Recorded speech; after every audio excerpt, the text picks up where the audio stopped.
మండలాల్లో ఇటీవల కురిసిన ఈదురుగాలులు వడగళ్ల వానలు రైతులకు నష్టం కలిగించాయి. కాల్వ శ్రీరాంపూర్ మండలం వెన్నంపల్లి గ్రామంలో అకాల వర్షంతో దెబ్బతిన్న మొక్కజొన్న పంటను మాజీ ఎమ్మెల్యే దాసరి మనోహర్ రెడ్డి పరామర్శించారు. పంట పొలాలను పరిశీలించి రైతు సమస్యల్ని తెలుసుకున్నారు. మొక్కజొన్న పంట చేతికొచ్చే సమయం వడగళ్ల వాన పడటంతో నష్టం జరిగినట్టు మనోహర్ రెడ్డి గుర్తించారు. ప్రభుత్వం తక్షణమే స్పందించి నష్టపోయిన రైతులకు నష్టపరిహారం అందించాలని మనోహర్ రెడ్డి డిమాండ్ చేశారు.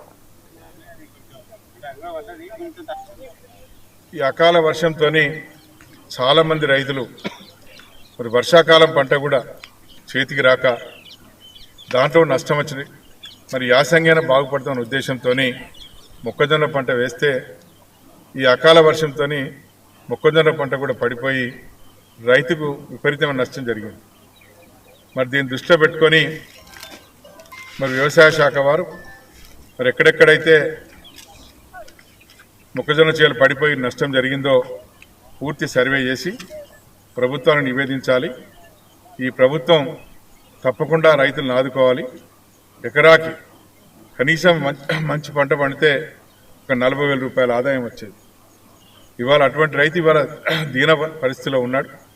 తప్పకుండా ఈ రైతులను ఆదుకోవడానికి గాను పడిపోయినటువంటి చేలకు కనీసం ఒక 40,000 రూపాయల చొప్పున ప్రభుత్వం వారి రైతులకు చెల్లించినట్టయితే వారికి కొంత ఉపశమనం జరుగుతుంది.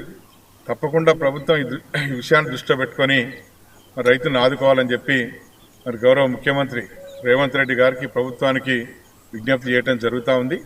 మరి రైతులను తప్పకుండా ఆదుకోవాలని మేము బీఆర్ఎస్ పార్టీ పక్షాన ఈ ప్రభుత్వానికి తెలియజేయడం జరుగుతూ ఉంది.